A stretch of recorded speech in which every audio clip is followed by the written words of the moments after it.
palabras que acabamos de leer vienen de la misma boca del Señor Jesucristo. Pues en esta mañana Jesús mismo nos está hablando.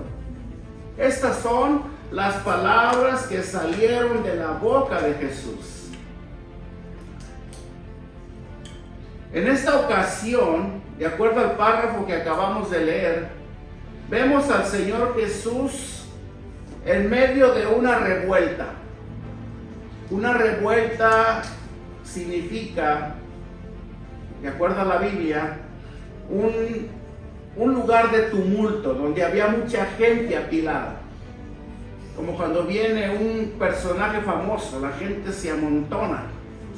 Hay mucho, ¿cómo se dice? Alboroto en ese momento. Bueno, era muy común. Era muy común ver al Señor en aquel entonces, y lo sigue haciendo, ver la gente cómo se amontonaba cada que el Señor hacía acto de presencia. Pero no todos se acercaban a Él o se amontonaban con el fin de escucharlo y nutrirse con sus enseñanzas y deleitarse con sus señales, sino que por otro lado, muchos se acercaban a Él para ver de qué forma lo acusaban. Eso era muy común en las travesías que el Señor vivió y pasó en aquel tiempo cuando Él estuvo en la tierra. Dice la palabra del Señor que el pueblo se había apiñado buscando una señal. Ellos querían ver más señales de Jesús.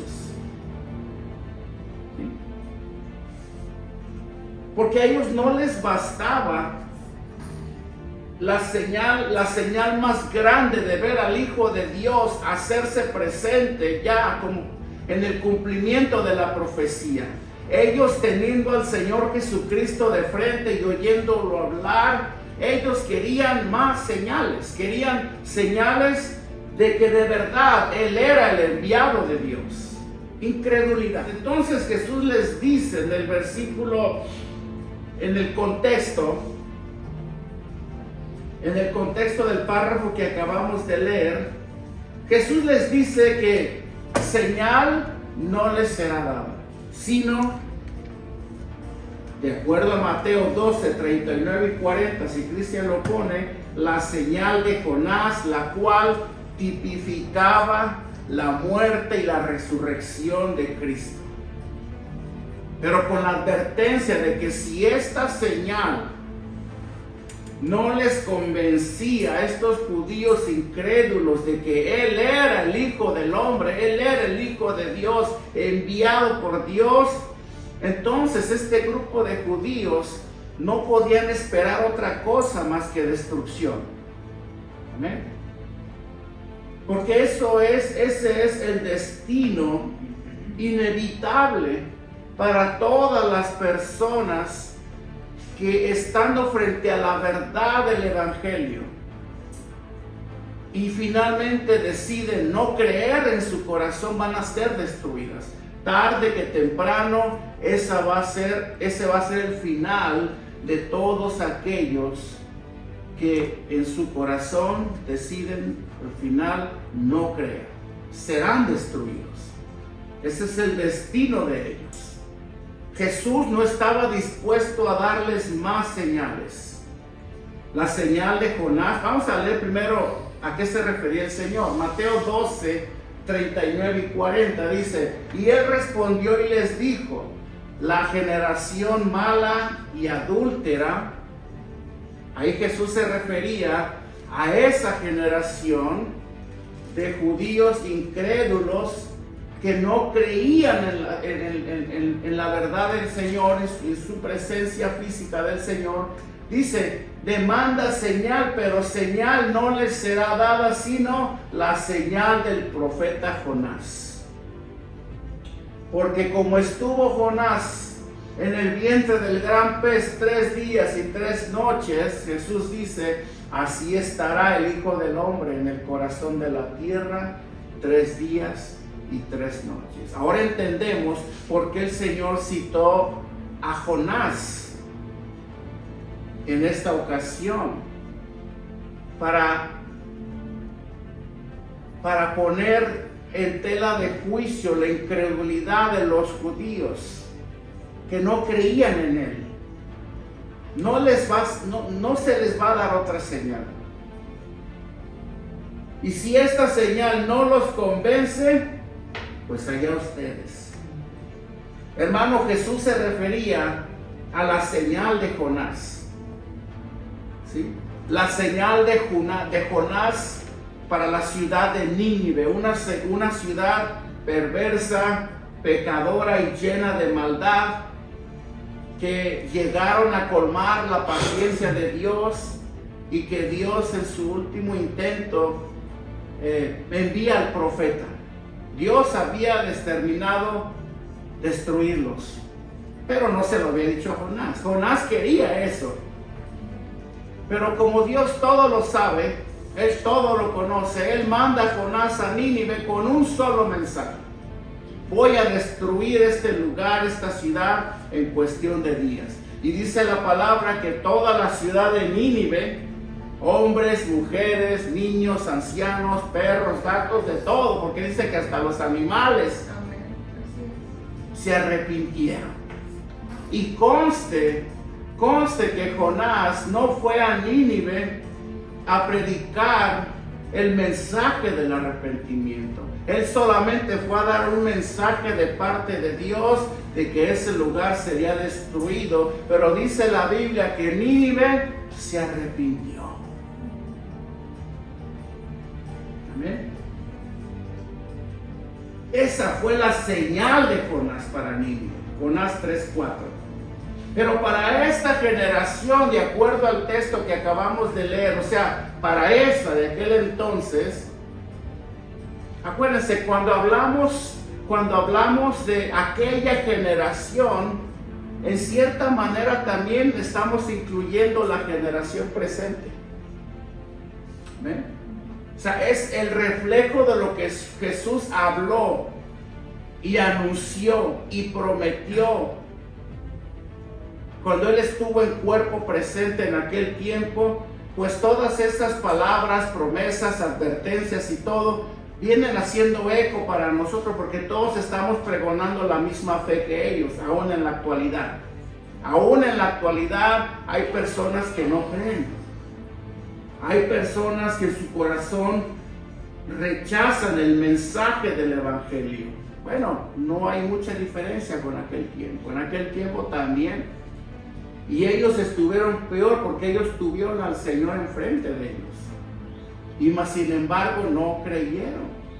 Jesús les predicaba a ellos en persona, pero más sin embargo no le creyeron. ¿Sí? No le creyeron al mismo Señor Jesucristo.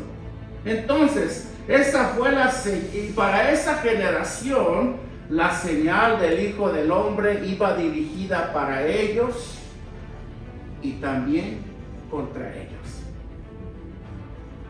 Porque el mensaje del Evangelio, hermanos, es para nosotros. Sí, es para nosotros. Es la mejor noticia para nosotros. Es como cuando alguien te llama y te da una buena noticia y te llenas de alegría. Y le das hasta gracias a Dios. El Evangelio, eso es lo que significa. Buenas noticias para nosotros. Ese mensaje, así como puede ser para nosotros, para traernos una buena noticia, también es contra nosotros. ¿Amén? Porque es un mensaje que nos viene a ti y a mí a desafiar. A desafiar, a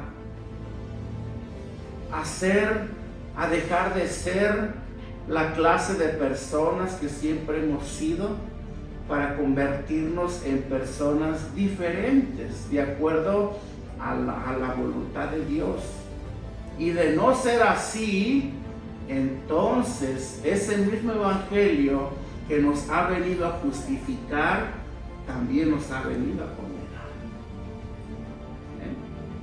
O sea, el que recibe con su corazón el mensaje del Evangelio y lo hace con alegría, dice la palabra del Señor, que esa persona ha sido justificada ya de antemano.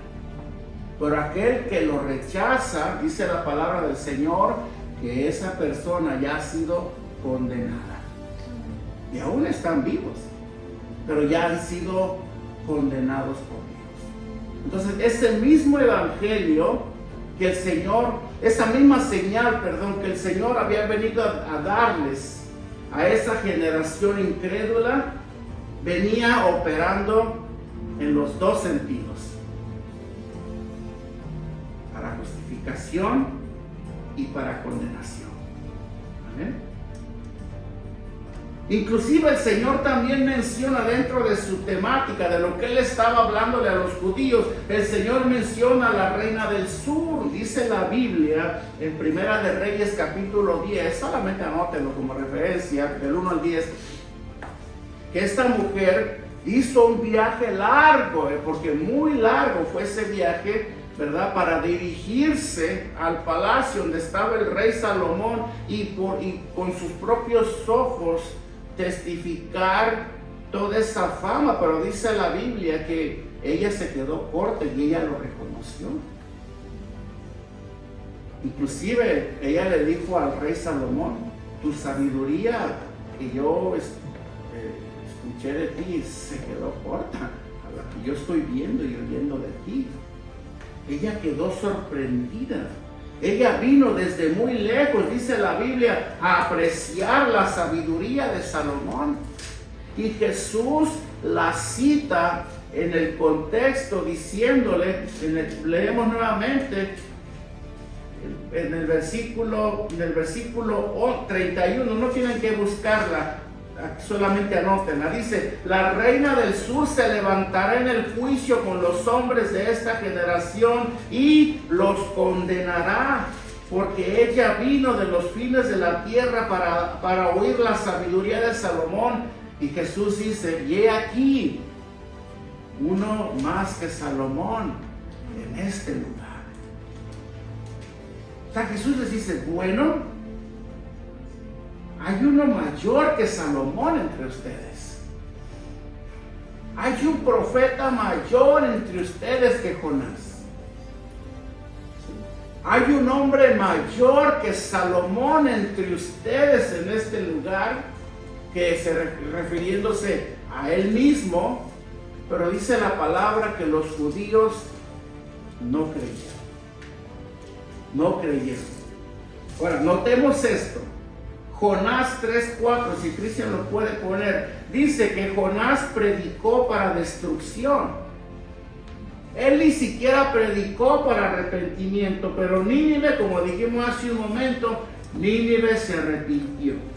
Mientras que sí, Cristo vino y sí predicó para arrepentimiento. De acuerdo a Marcos 1:15, dice: y comenzó Jonás a entrar por la ciudad camino de un día y predicaba diciendo: he aquí a 40 días Nínive será destruida. ¿Ustedes ven aquí algún mensaje de arrepentimiento? Para nada.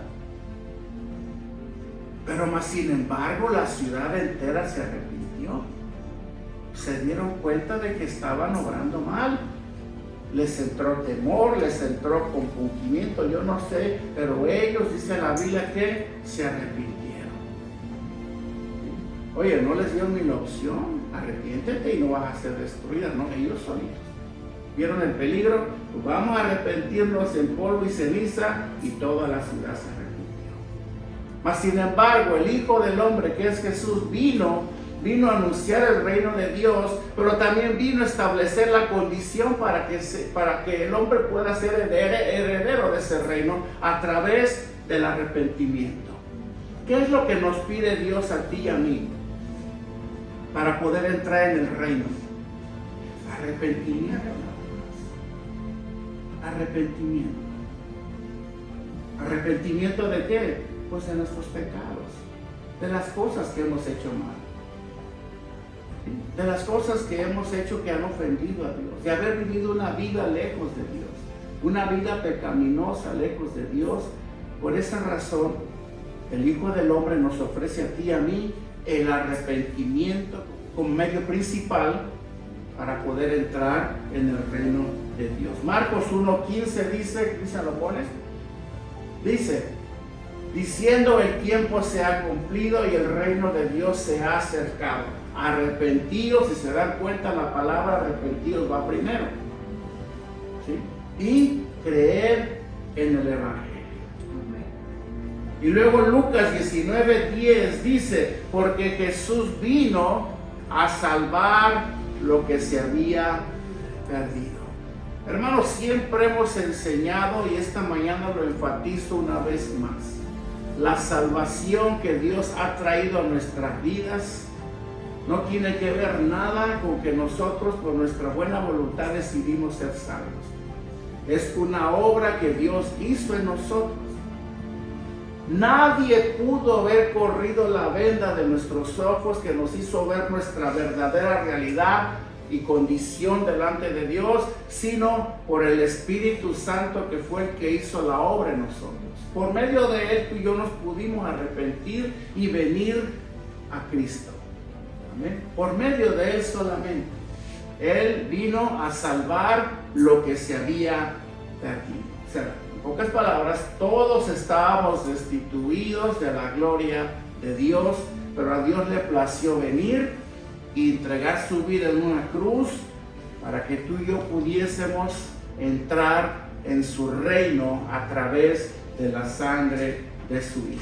Esta es una obra soberana de Dios que nadie más puede hacer, que no tiene que ver con la obra de la carne y la sangre del hombre, sino la obra divina de Dios. Amén. Entonces, ¿cuál es la señal que estos judíos y nosotros también podemos esperar de Dios para confirmación de nuestra fe? Si acaso nosotros, como los judíos de aquel entonces, ¿qué señal nos das? A Jesús, muchos le preguntaban a Él, y lo hacían de una manera desafiante: ¿qué señal nos das de que tú eres el Hijo de Dios? Es una pregunta muy común que le hacían a Jesús. Allá, cada que Él se reunía a predicar, allá donde estaban las multitudes, revueltos, allá había de todo, le preguntaban: ¿y qué señal nos das tú? ¿Cómo quieres que creamos en ti? A ver, danos señales. Bueno, la prueba más grande fue que Cristo fue el enviado de Dios.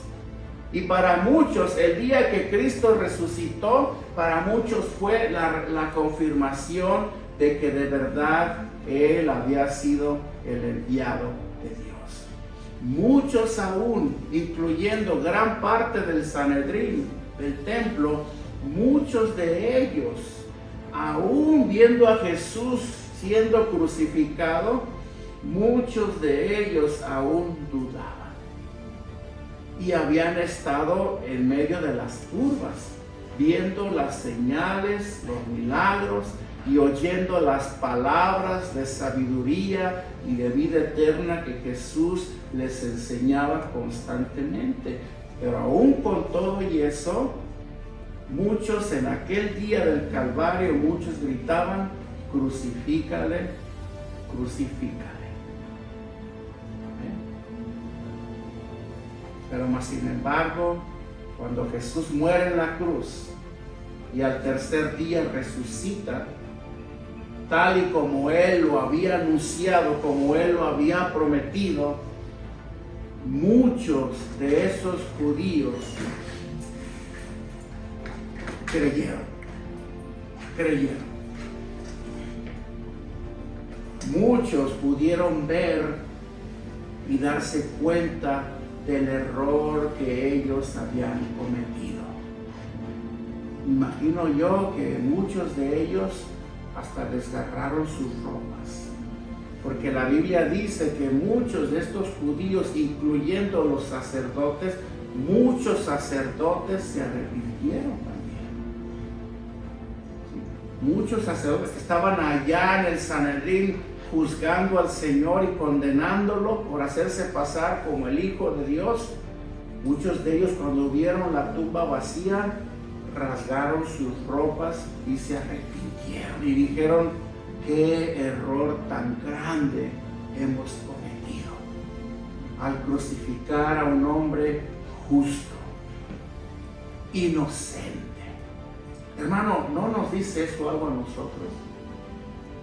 Dios nos guarde de algún día nosotros tener que rasgarnos nuestras ropas y decir: ¿por qué no escuché el mensaje del Evangelio? ¿Por qué no creí cuando me predicaban a Cristo? ¿Por qué creí yo que esto iba a tardar todavía muchos años y yo tendría tiempo de arrepentirme y de volverme al camino? ¿Por qué tuve que confiarme y poner otras cosas primero antes que a Dios? ¿Por qué? Y que rasgues tus vestiduras como estos hombres lo hicieron. ¿Sí? Esta fue la señal más contundente para los judíos de aquel entorno de que sí, de verdad, Jesús fue el enviado de Dios. Ahora, ¿cuál es la señal que Dios espera de nosotros ahora que ya somos cristianos como evidencia de nuestra fe? Porque nosotros muchas veces le pedimos a Dios, ¿verdad?, darnos señales de que existe, de que es real. Y Dios no se hace esperar. Lo primero que Dios desea es que tú tengas la confirmación en tu corazón de que Él es real y que Él no es un cuento de ficción o una historia inventada por alguien por ahí. Dios quiere que nosotros tengamos la convicción, la seguridad de que sí, Dios es real. Y que todo lo que Él nos ha hablado en su palabra es verdad y se va a cumplir al pie de la letra todo lo que Él nos ha anunciado. Si hay alguien que desea eso, hermano, después de ti y de mí, es Dios. Por esa razón Él nos congrega cada semana y nos expone a su palabra para que a través de ella ganemos cada vez más fe, ¿verdad? Amén. Más confianza en Él, más seguridad. Por eso es importante todo esto que hacemos para el Señor. No despegarnos, porque cuando nos empezamos a despegar o a apartar, ¿de qué se va a nutrir nuestra fe? ¿Cómo nos vamos a alimentar? ¿Cómo vamos a alimentar ese ser dentro de nosotros que ahora ya ha resucitado y que ahora está vivo? El Espíritu dentro de nosotros. Dios quiere que tú y yo tengamos esa seguridad de que todo lo que Él prometió, Él lo va a hacer. Por eso deleítate en su palabra. Cada que la escuches, la leas, te sea predicada, deleítate de ella y di categóricamente, sin arrogancia, di: eso es para mí. Esa es mi herencia. Gloria a Dios, gloria a Dios. Eso es lo que Cristo compró para mí. Voy para allá. Allá estaré algún día. Este dolor se va a acabar. Esta tristeza se va a acabar. Esta enfermedad va a acabar. Yo voy para allá. Ese es mi destino. Es como que el Señor te presenta: mira, tú vienes para acá.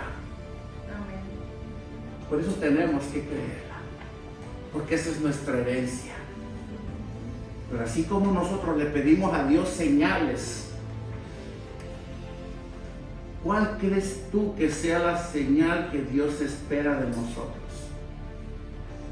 Que dé evidencia clara de que nosotros hemos creído de verdad en Dios, y que también vaya de la mano nuestra vida con la doctrina que nosotros profesamos. Si leemos el versículo 33, lo voy a leer y ya voy avanzando con el mensaje. Dice, lo volvemos a leer, dice: nadie pone en oculto la luz encendida ni debajo del almud, sino en el candelero, para los que entren vean la luz. Les leí un poco de contexto para que entendamos a qué se refería el Señor con los párrafos que estábamos leyendo hoy en el mensaje. Se refería a la incredulidad de los judíos que querían señales.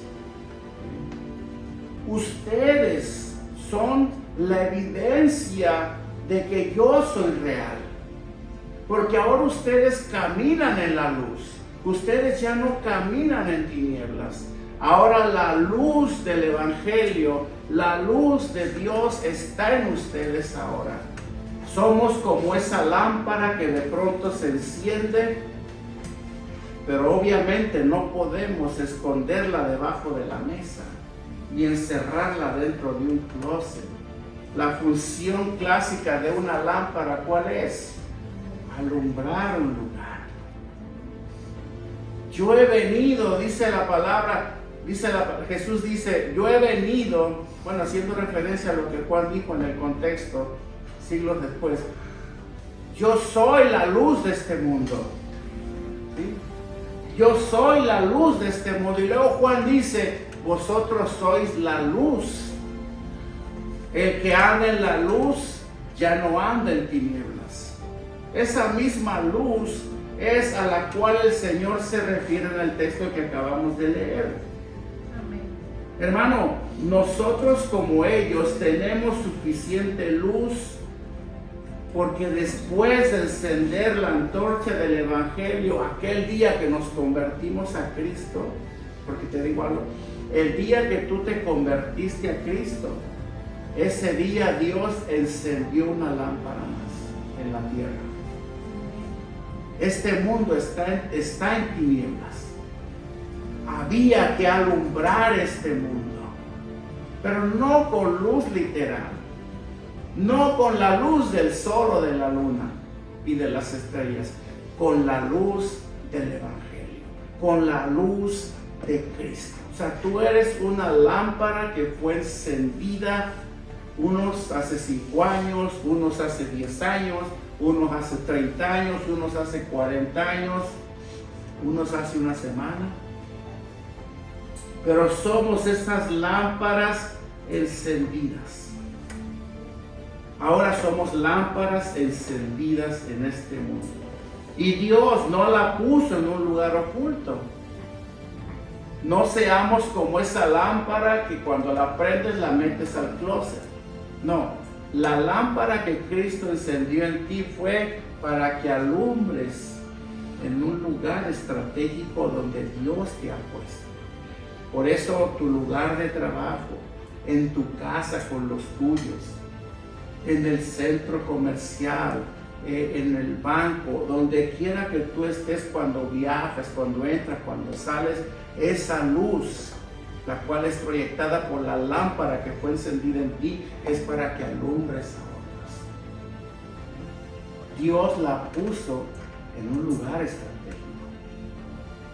En pocas palabras, ahí donde tú estás ahorita, donde tú te mueves, no fue porque tú te pusiste solo allí, Dios te puso allí. Y Dios te puso hasta con gente pesada alrededor tuyo, porque Él quiere que tú seas luz. Mucha gente se queja, dice, ay, pero es que en mi trabajo la gente es bien mean, como dicen en inglés, ¿no? No soporto a la gente, no soporto al patrón, no soporto. No te quejes, Dios te llevó ahí con un propósito. Dios te llevó con esos clientes, Dios te llevó a ese grupo, Dios te llevó a esa fiesta, Dios te llevó a esos lugares porque tú eres una lámpara, a eso se refiere Jesús. Para que a través de esa luz alumbres a otros. Y no la guardes debajo de la mesa, como muchos cristianos hacen. Guardan esa luz dentro del closet y cierran el closet para que no alumbre. Por eso no estamos alumbrando a la gente. ¿Amén? Recuerda esto, cuando Cristo predicó, que es el mandamiento que Él nos ha dado a todos, Dios no lo hizo en lo oculto. Imagínate al Señor, voy a predicar el Evangelio, y se metió a un cuarto y lo cerramos. ¿Quién lo iba a escuchar? Nadie. ¿Cómo predicó Jesús?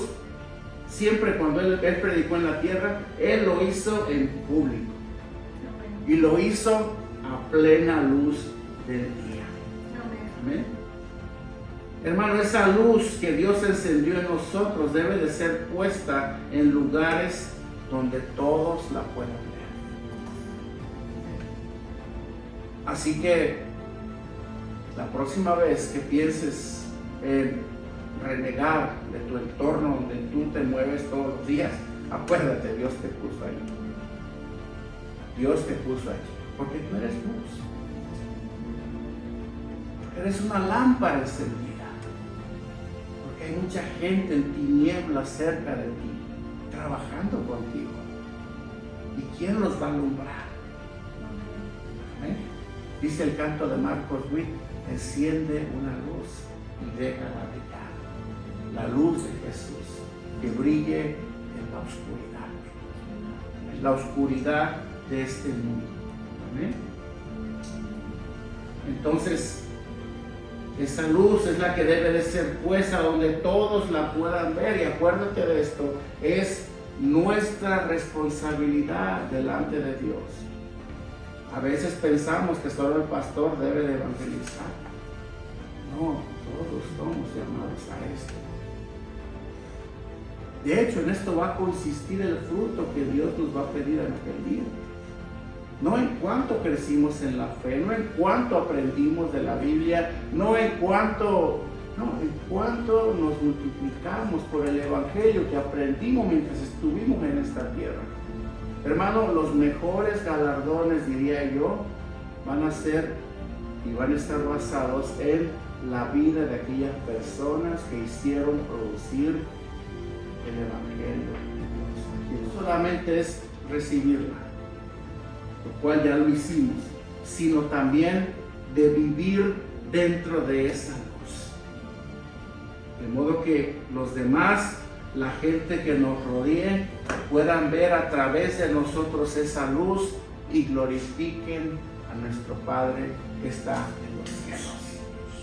Veamos qué dice Mateo 5:16. Eso lo dijo Jesús. Jesús lo dijo, dice: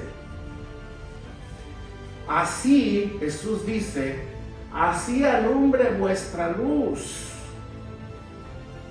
de los hombres, delante de los hombres, para que vean vuestras buenas obras y glorifiquen a vuestro Padre que está en los cielos. O sea, la gloria de Dios, la persona de Dios, está siendo glorificada en la tierra delante de los hombres a través de esas lámparas.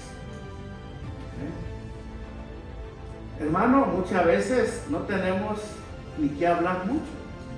Con nuestro testimonio estamos siendo de impacto delante de los incrédulos.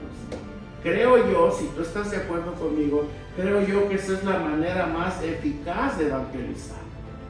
Eso nos ahorra la mitad del trabajo. Lo primero que tenemos que procurar es proyectar a Cristo a través de nosotros, a través de lo que somos. Dice el versículo 34, leemos, dice: la lámpara del cuerpo es el ojo. Cuando tu ojo es bueno, también todo tu cuerpo está lleno de luz. Pero cuando tu ojo es maligno, también tu cuerpo está en tinieblas. Hermano, no cabe duda que estos judíos, teniendo a Jesús frente a ellos, tenían luz suficiente, ¿sí o no es cierto? O sea, tenían toda la evidencia, pero como leímos hace un momento, ellos querían ver más. Querían ver más. ¿Sí?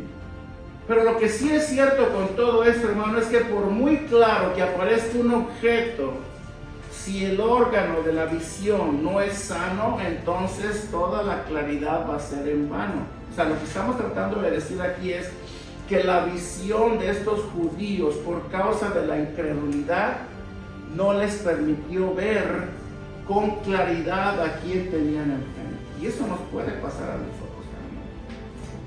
Por eso, lo que nosotros tenemos que hacer como parte del ejercicio de nuestra fe es vivir una vida en constante examinación personal.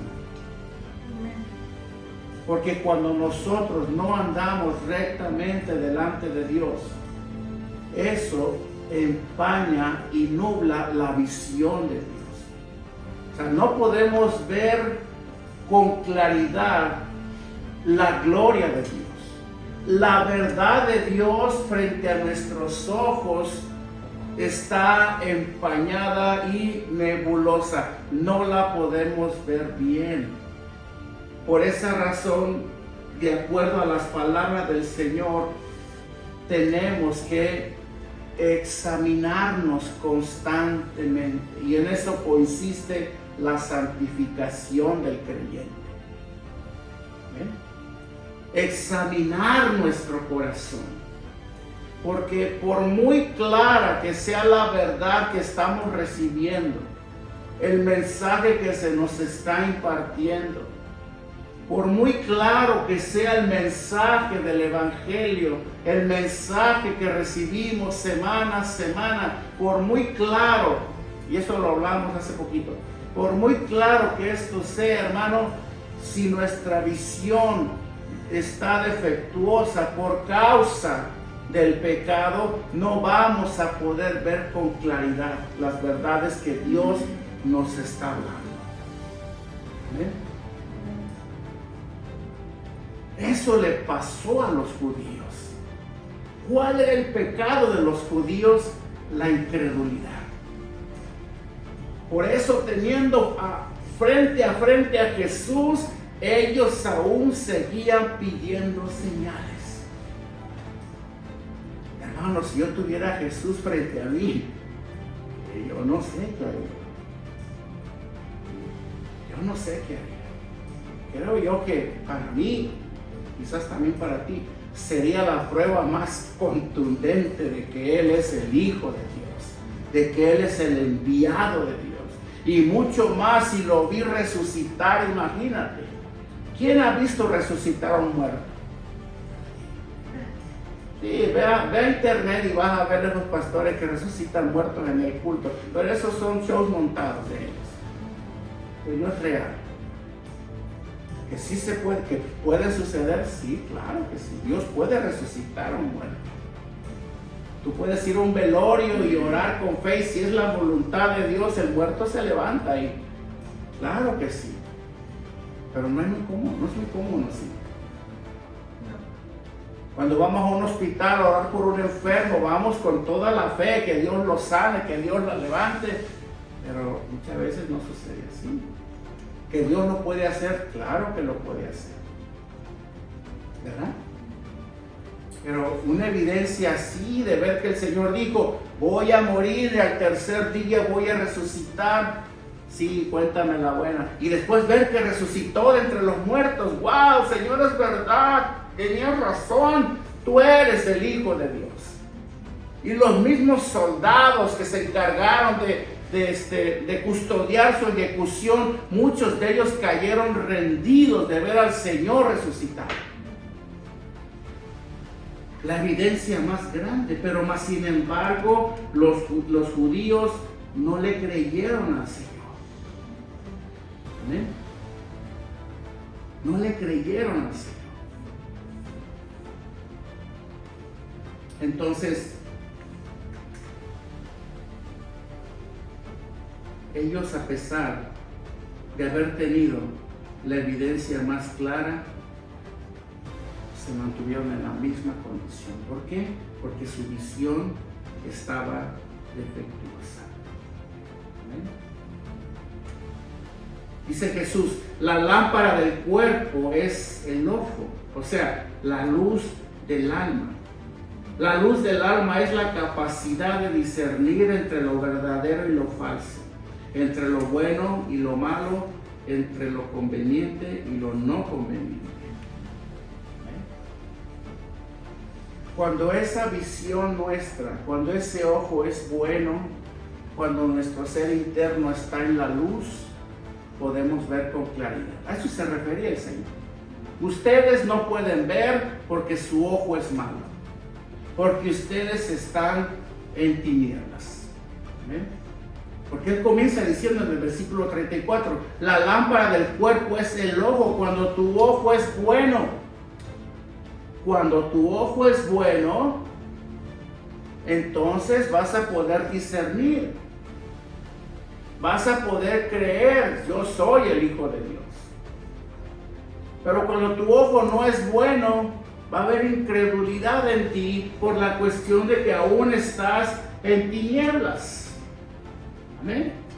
Hermano, es el evangelio de la gracia de Dios, de acuerdo a Hebreos 5:14, si Cristian la busca, la que nos proporciona a nosotros esa capacidad para distinguir los valores de las cosas y también sacar provecho de este buen discernimiento. Tenemos que andar nosotros en la luz.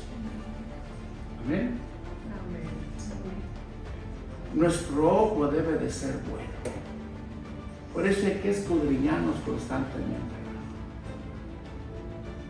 Porque a veces no creemos, no porque el mensaje no sea claro, sino porque nuestro ojo es malo. Y si nuestro ojo es malo, de acuerdo a Jesús, ¿sí?, es porque estamos en tinieblas todavía. Ahora bien, si el ojo del alma es sano, es decir, es de visión clara y con el enfoque adecuado, que espero que aquí haya muchos en esta mañana, y si solo se dirige a la verdad y viene de un corazón dedicado a Dios y de un corazón que no está dividido entre dos señores, ¿me entienden aquí, verdad? Entonces, de acuerdo a las palabras del Señor, el cuerpo, o sea, la persona, estará llena de la luz de Cristo, tal como una lámpara. Amén.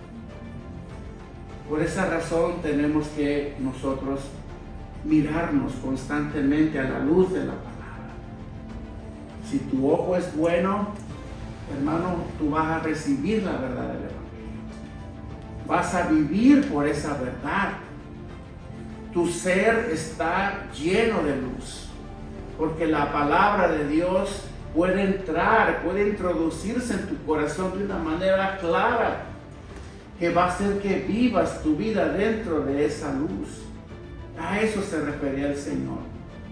Muchas veces no es porque no queremos creer, es porque dentro de nosotros hay murallas, hay montañas que nos están impidiendo ver con claridad la luz del evangelio en nosotros. Lo que Dios quiere hacer en nosotros y a través de nosotros. Amén. Nosotros literalmente le estamos poniendo a Dios barreras para que Dios no opere en nosotros como Él lo quiere hacer. La luz del evangelio. ¿Sí? La luz de Cristo. Pero si el ojo del alma es maligno, o sea, no está sano o es de doble visión, hermano, no es de extrañarse que esa persona aún se encuentre en tinieblas. Por eso es el Señor en el versículo 37 advierte, leemos, dice, mira pues, no suceda que la luz que en ti hay sea tinieblas. Estoy seguro que muchos de esos judíos profesaban la fe. ¿Sí? Profesaban la fe. Intentaban sentirse parte del rebaño de Dios. Pero hermano, cuando hay incredulidad en el corazón, la incredulidad busca cualquier rendija que la persona abra para hacerse presente, más bien para hacerse evidente. La incredulidad no se puede esconder. La incredulidad tarde que temprano se va a poner de manifiesto. Nosotros podemos decir, yo creo en el Señor, pero en nuestro corazón podemos estar dudando. ¿Y cómo lo sabes? Por la respuesta nuestra al evangelio. Por la clase de respuesta que nosotros estamos proyectando de esa fe. que muchas veces sin que nos demos cuenta. O sea, la incredulidad puede manifestarse a través de nuestros hechos, de nuestras palabras, aunque nosotros profesemos que hemos creído y que estamos creyendo y que somos de Cristo. Si algo no se puede esconder por mucho tiempo es la incredulidad. Una persona puede profesar ser creyente, pero al final no lo soy. No lo soy. Por eso el Señor dice el versículo 35, mira pues, no suceda que la luz que en ti hay, al final sea tinieblas. No sea que esa luz que tú dices que tienes, al final no sea otra cosa sino que tinieblas. Amén. ¿Entendimos aquí? Eso es lo que el Señor estaba diciendo. Ahora, el problema de los judíos, hermano, no fue que ellos no tenían luz o la falta de luz, sino la falta de percepción. Ese fue el problema de los judíos y ya explicamos por qué. Ellos no necesitaban de una señal más porque ya se les habían dado muchas señales. Ellos lo que necesitaban en sí era un buen corazón para creer. Un corazón reformado para creer. Para creer en ese poder que inclusive ellos habían visto en carne propia. Se lo sintetizo.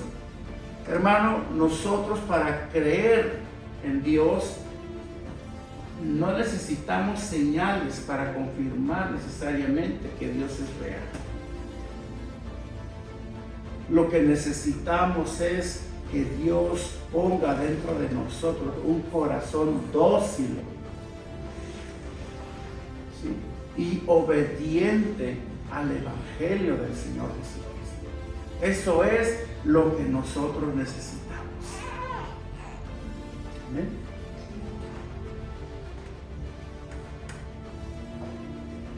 Jesús dice, si nuestra mente y nuestro corazón reciben sin reservas la luz del Evangelio, vamos a ser llenos de esa luz y no habrá más tinieblas en nosotros.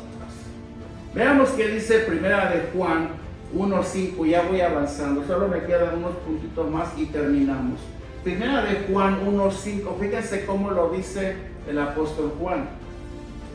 Este es el mensaje que hemos oído. ¿Cuál?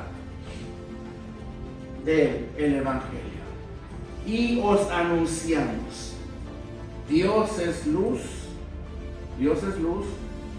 Y no hay ningunas tinieblas en él. O sea, que el que está lleno de Dios, que el que se llena de Dios, no hay tinieblas en él. No hay rasgos de tinieblas. Porque aún la misma palabra enseña que donde entra la luz verdadera, las tinieblas no prevalecen. Si nosotros estamos en la luz, significa que vamos a recibir con gozo la palabra de Dios. Y como decíamos al principio del mensaje, venimos con ese deseo y esa expectativa de escuchar la palabra de Dios, porque ese es nuestro alimento, ¿verdad?, común y semanal para muchos, o diario para muchos, dependiendo del tipo de devoción que viven. Por eso, hermano, yo te exhorto, lleva una vida devocional. No dejes tu Biblia llegando a casa y la recojas del mismo lugar el próximo domingo. No, léela. Tómate tu tiempo. ¿Sí? Date un tiempo entre semana. Hoy por la tarde, mañana. Coge tu Biblia. Comienza a leer. Comienza a preguntarle a Dios. Solamente de esa manera vas a conocer la verdadera luz. Hermano, un mensaje de domingo no es suficiente.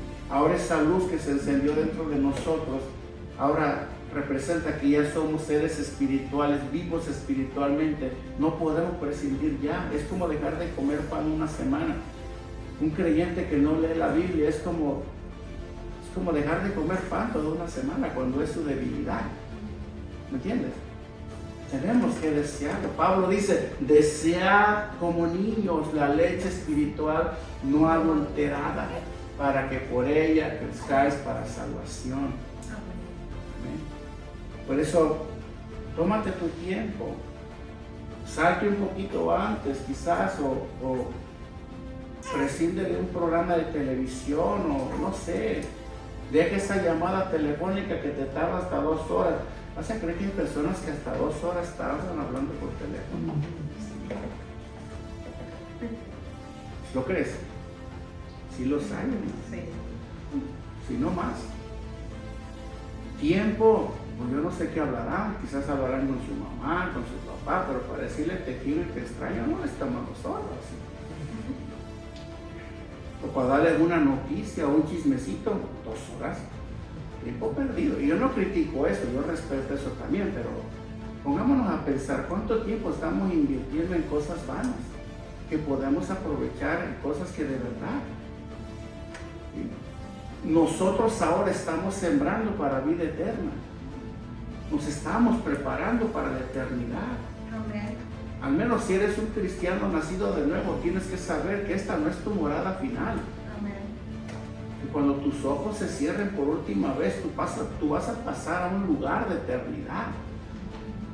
Si vas con Cristo, vas a estar allá en la gloria con el Señor. Pero tenemos que prepararnos para ese día.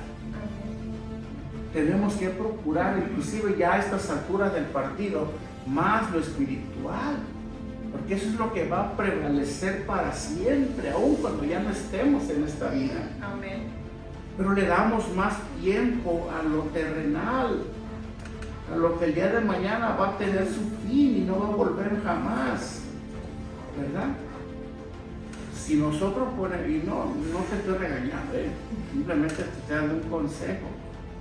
Como pastor, me importa tu alma, me importa tu destino eterno. Quiero que tú estés consciente de que esta vida no es todo lo que te queda. Aprovéchala al máximo. Vívela, sí, vívela al máximo en Cristo, pero no pierdas el tiempo así, porque mucha gente lo va a lamentar el día de mañana. ¿Cuánto tiempo le dediqué a cosas vanas que al final me fui y ahí se quedaron? ¿O no es cierto? Mejor procuremos lo espiritual, porque ahora somos, dice la palabra, eso, hemos resucitado con Cristo. ¿Amén? Porque antes estábamos juntamente crucificados con Él, así dice, algo así dice, ¿verdad? Ahora, de acuerdo al versículo 36, lo leemos, dice, así que si todo tu cuerpo está lleno de luz, no teniendo parte alguna de tinieblas, dice Jesús, será todo luminoso como cuando una lámpara que alumbra con su esplendor. Su esplendor. O su resplandor. ¿Verdad? ¿Estás de acuerdo, hermano, que antes tú y yo éramos tinieblas, verdad? Antes de Cristo. ¿Entendemos este término? ¿A qué nos referimos cuando decimos antes andábamos en tinieblas? Sí, antes andábamos a ciegas. Hasta que gracias a la lámpara que alguien colocó en el lugar donde yo estaba, pude ver la luz. ¿verdad? Y desde ese entonces, ahora tú y yo somos luz en el Señor. Dejamos de estar en tinieblas para estar ahora en la luz. Cuando decimos estábamos en tinieblas, nos referimos a que antes estábamos muertos en nuestros delitos y pecados. Íbamos a la caldera tú y yo. Íbamos de cabeza a la caldera tú y yo. Pero ahora ya estamos en la luz. Ahora nuestro destino ya cambió. Dice Efesios 5:8. Pablo lo dice de esta manera. Porque en otro tiempo hace 20 años, 10 años, nosotros éramos tinieblas, correcto, éramos tinieblas. Mas ahora, o sea, ahora somos luz ¿en quién? En el Señor. Y luego Pablo da el mandamiento final, dice, andad como hijos de luz. O sea, ahora ya no eres tinieblas, ahora eres luz. Bueno, ahora vive como un hijo de luz. Literalmente a eso se refiere. Andemos como hijos de luz. Es decir, que esa luz que ahora somos en Cristo sea visible en nuestra conducta.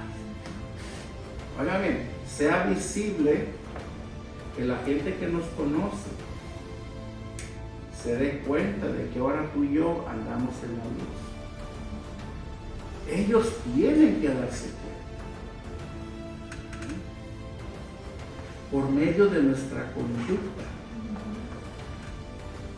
Porque es así como el Evangelio va a penetrar en el corazón de la gente que aún no cree. Acuérdate, nosotros somos luz. No seamos esa lámpara que se oculta dentro del cuarto. Pongámosla y pongámoslo hasta de adrede, para que la gente vea quiénes somos nosotros. Así como exhortación final, hermano, yo te exhorto para que seamos sinceros en nuestra búsqueda de la verdad. Has conocido la verdad. Jesús dijo, y conoceréis la verdad, y la verdad os hará libres. Tristemente, hermano, ¿estás de acuerdo conmigo? En muchos lugares que se llaman iglesias, están enfocados más en el entretenimiento, en fomentar una fe superficial en la gente. Pero eso no es el mensaje que la Biblia nos ha mandado a traer a la iglesia. Este es el mensaje que nosotros traemos a la iglesia, el mensaje de la verdad del Evangelio. Cuando tú le preguntas a una persona, dice la palabra de Dios que si conoces la verdad vas a ser libre. Muchos no lo entienden, y créemelo, y van a una iglesia y te pueden hasta preguntar, ¿pero libre de qué? Si yo estoy suelto, no estoy en una prisión. No, libre de las cadenas del pecado, de la opresión que pesan sobre ti. Porque aunque vayas a una iglesia, si no te exponen la palabra de Dios como Jesús la habló y le enseñó, seguirás en tinieblas. Estos judíos, hermano, oían, escuchaban al Señor Jesús, pero más sin embargo no creyeron. Amén. Al menos los que estamos aquí hemos creído. Amén. Hermano, yo no creo, no sé tú, yo no creo que exista otro mensaje más grande y más verdadero que el mensaje del Evangelio. No lo hay. Y como sé que no lo hay, también estoy convencido que no hay ningún otro camino más seguro para venir al Padre. Amén. Sino a través de Cristo. Y estamos con el verdadero. Y no lo vimos en persona como aquellos judíos, pero ahora Él mora aquí. Ahora Él mora aquí. Amén. No lo vi. Jesús dijo, bienaventurados son los que no creyeron, los que creyeron aunque no vieron. Amén. Pues somos bienaventurados, porque el Espíritu de Dios ahora mora en nosotros y es el que nos da convicción de la veracidad de la existencia de Dios. Ahora no necesitamos ver señales. Yo no necesito ir a una iglesia donde oren por mí para que sucedan cosas. No, para creer, no. Yo sé que yo creo en la palabra de Dios, que Dios es real, y con eso me basta. ¿Bien? Seamos sinceros en esa búsqueda. Estemos dispuestos a recibirse sin obstáculos en el corazón y en la mente, la luz, hermano, el amor y el poder de la verdad de Dios. Seamos sinceros. Mira, si de verdad deseas conocer la verdad de Dios, sé sincero. No te engañes a ti mismo. No te engañes creyendo que eres un cristiano cuando no lo eres. Sé sincero. Yo tuve que reconocer que yo necesitaba a Cristo. Tuve que reconocer. Cuando fui expuesto a la verdadera palabra de Dios, tuve que reconocer, Señor, creo yo que ni siquiera voy para el cielo si hoy me muero. Tengo que reconocer. Tenemos que reconocer.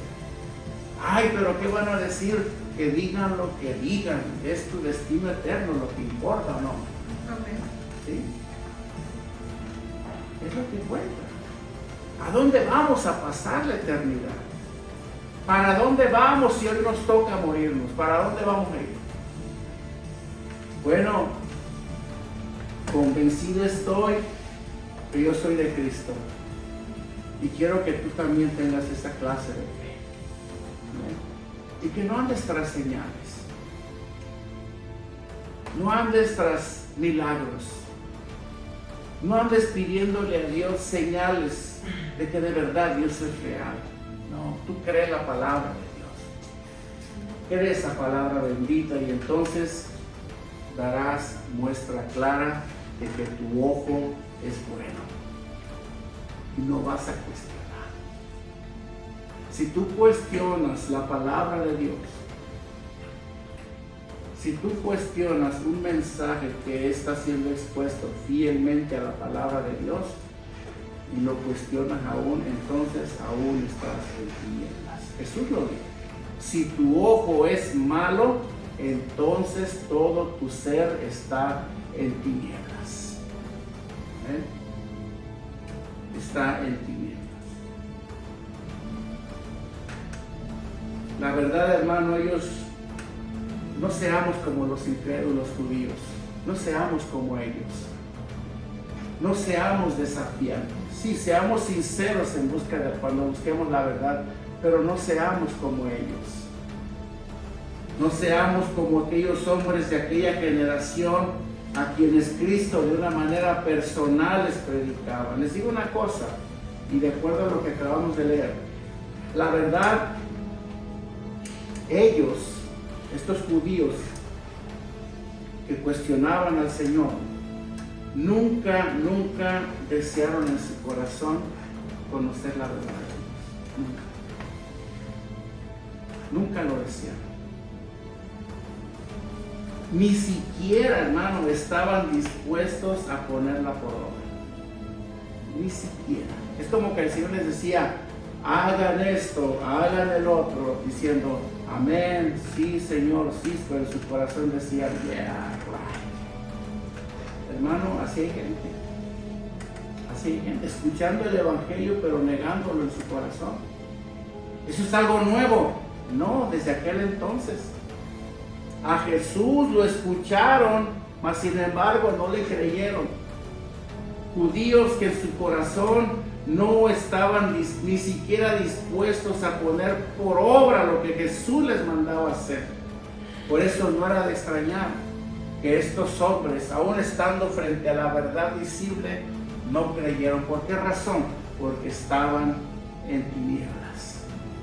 Por eso Jesús dijo una vez más, si tu ojo es bueno, todo tu ser interior estará lleno de luz como esa lámpara, como cuando la lámpara te proyecta de lleno tu persona, así estará tu ser, así estarás por dentro. Pero si tu ojo es malo, entonces todo tu ser está en tinieblas. Amén. Pregunta para ti. ¿Es tu ojo bueno? ¿Es tu ojo bueno que en cada mensaje deseas atesorar las palabras de Dios? Porque deseas ser esa lámpara que alumbre a otros. Pregúntate a ti mismo, ¿tu ojo es bueno? ¿Estás recibiendo el mensaje del Evangelio con tu corazón?